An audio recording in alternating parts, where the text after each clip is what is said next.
بسم اللہ الرحمن الرحیم۔ السلام علیکم۔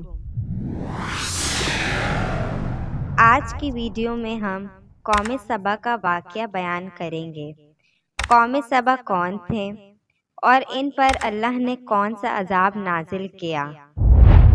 اللہ تعالیٰ نے قوم سبا کو اپنی ہر نعمتیں عطا کی تھیں، لیکن انہوں نے کبھی اللہ کا شکر ادا نہیں کیا اور تکبر کیا، اس لیے اللہ نے ان پر عذاب نازل کیا۔ قوم سبا ہمارے لیے ایک مثال ہے۔ ہمیں ہر حال میں اللہ کا شکر ادا کرنا چاہیے، کیونکہ یہ ساری نعمتیں اللہ نے ہمیں عطا کیا ہے۔ اللہ تعالیٰ نے قرآن مجید میں قوم سبا کے حوالے سے پوری سورت سبا نازل فرمائی۔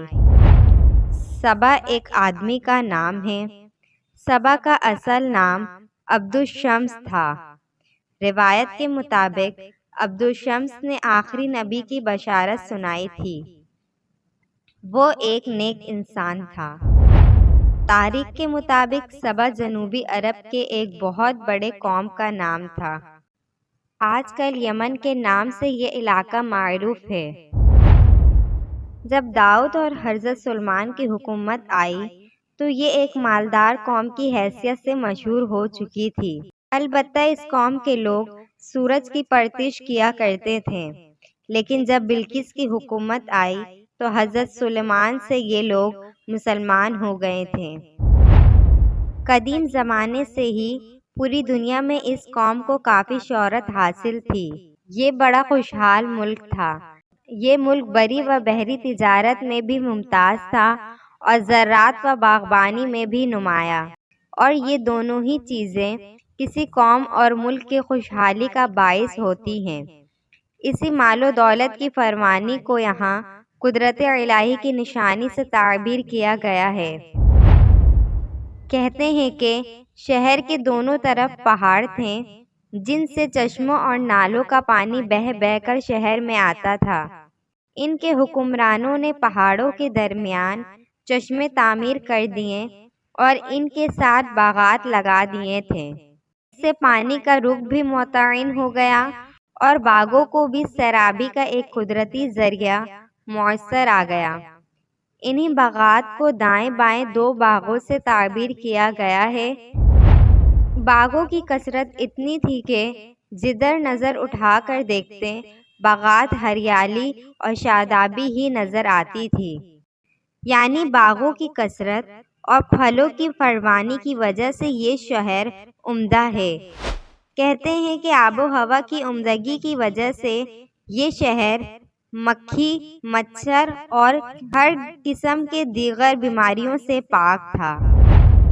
کہتے ہیں کہ ان باغات کے پھلوں کی شاخیں اس قدر پھلوں سے لدی ہوئی تھی کہ اگر کوئی شخص سر پر ٹوکری رکھ کر ان پھلوں کے نیچے سے گزرتا تو پھل خود بخود ٹوکری میں گر جاتے تھے۔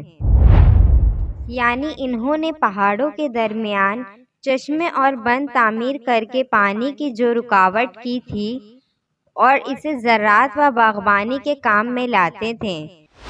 مفسرین نے ان بستیوں کی تعداد 4700 بتلائی ہے۔ یہ ان کی تجارتی شہرت تھی جو مسلسل آباد تھی، جس کی وجہ سے ایک تو ان کے کھانے پینے اور آرام کرنے میں کسی قسم کی کوئی تکلیف نہ تھی، اور دوسری ویرانی کی وجہ سے لوٹ مار اور قتل کا کوئی اندیشہ نہیں تھا۔ یعنی ایک آبادی سے دوسری آبادی کا فاصلہ بھی تھا اور اس کے حساب سے وہ بآسانی اپنے سفر طے کر لیتے تھے۔ مثلاً صبح سفر کا آغاز کرتے تو دوپہر تک کسی آبادی اور قریے تک پہنچ جاتے، وہاں کھا پی کر پھر سرگرم سفر ہو جاتے تو رات کو کسی آبادی میں جا پہنچتے۔ یہ ہر قسم کے خطرے سے محفوظ قوم تھی۔ انہوں نے اللہ سے احکامانہ التماس کیا تھا، جس کا ذکر سورہ سبا میں ہے۔ انہوں نے کہا، یا خدایا، ہمارے سفروں کے بیچ فاصلہ زیادہ کر دے، ہمارے سفر بھی اس طرح دور دور کر دے، مسلسل آبادیوں کے بجائے درمیان میں سنسان و ویران جنگلات اور صحراؤں سے ہمیں گزرنا پڑے، گرمیوں میں دھوپ کی شدت اور سردیوں میں بستہ ہوائیں ہمیں پریشان کرے، اور راستے میں بھوک اور پیاس اور موسم کی سختیوں سے بچنے کے لیے انتظام کرنا پڑے۔ انہوں نے یہ دعا اس لیے کیا تاکہ غریب اور بے نوا لوگ عمرہ اور ثروت مندوں کے ہمراہ سفر نہ کریں۔ ان کی دعا اس طرح کی ہے جیسے بنی اسرائیل نے من و سلوہ اور دیگر سہولتوں کے مقابلوں میں دالوں اور سبزیوں وغیرہ کا مطالبہ کیا تھا، یا پھر زبان حال سے ان کی یہی دعا تھی۔ نعمتوں کی کثرت نے انہیں اس طرح غافل کر دیا تھا کہ قوم سبا کے لوگ خدا کی دی ہوئی نعمتوں کو بیجا برباد کرنے لگے تھے۔ یہ لوگ خالص گندم کی بنی روٹیوں سے بچوں کی بدن کی گندگی صاف کیا کرتے تھے۔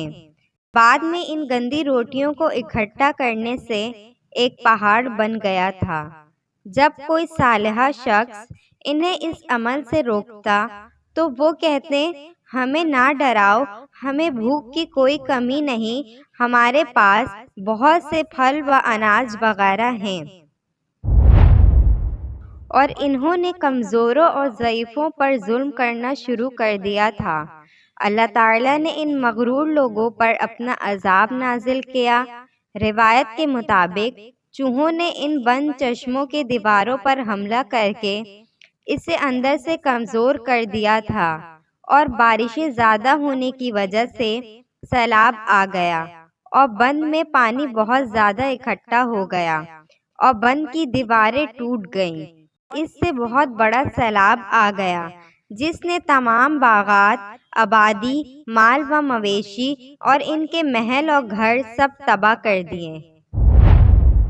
سورۃ سبا میں اللہ تعالیٰ ارشاد فرماتا ہے، ہم نے تند و تیز سیلاب کے ذریعے سے ان بندوں اور چشموں کو توڑ ڈالا، اور شاداب اور پھلدار باغوں کو ایسے باغوں میں بدل دیا جس میں صرف قدرتی جھاڑ و جھنکار ہوتے تھے، جن میں اول تو کوئی پھل لگتا ہی نہیں، اور کسی میں لگتا بھی تو سخت کڑوا، کسیلا اور بد مزہ، جنہیں کوئی کھا ہی نہیں سکتا۔ البتہ کچھ بیری کے درخت تھے جن میں بھی کانٹے زیادہ اور بیر کم تھے۔ یعنی ایسا زور کا پانی بھیجا جس سے اس بند میں شغاف ڈال دیا، اور پانی شہر میں بھی آ گیا جس سے ان کے مکانات ڈوب گئے، اور باغوں کو بھی اجاڑ کر ویران کر دیا۔ یہ تھی آج کی ویڈیو جس میں قوم سبا کی ناشکری کی وجہ سے اللہ نے ان پر عذاب نازل کیا۔ انہیں اللہ تعالیٰ نے ہر نعمت عطا کیا تھا، ہر سکون عطا کیا تھا، لیکن انہوں نے اللہ کا شکر ادا کرنے کی بجائے لوگوں پر ظلم کرنا شروع کر دیا تھا۔ اسی وجہ سے اس قوم پر عذاب نازل ہوا۔ ہمیں بھی اس قوم سے سبق سیکھنا چاہیے اور ہر حال میں اللہ کی نعمتوں کا شکر ادا کرنا چاہیے۔ امید کرتی ہوں آپ کو آج کی ویڈیو پسند آئی ہوگی۔ اگر ویڈیو پسند آئی ہے تو ویڈیو کو لائک اور چینل کو سبسکرائب کریں، اور بیل آئیکن کو پریس کریں جس سے نئی آنے والی ویڈیو آپ تک پہنچے گی۔ ملتے ہیں اگلی ویڈیو میں۔ فی امان اللہ۔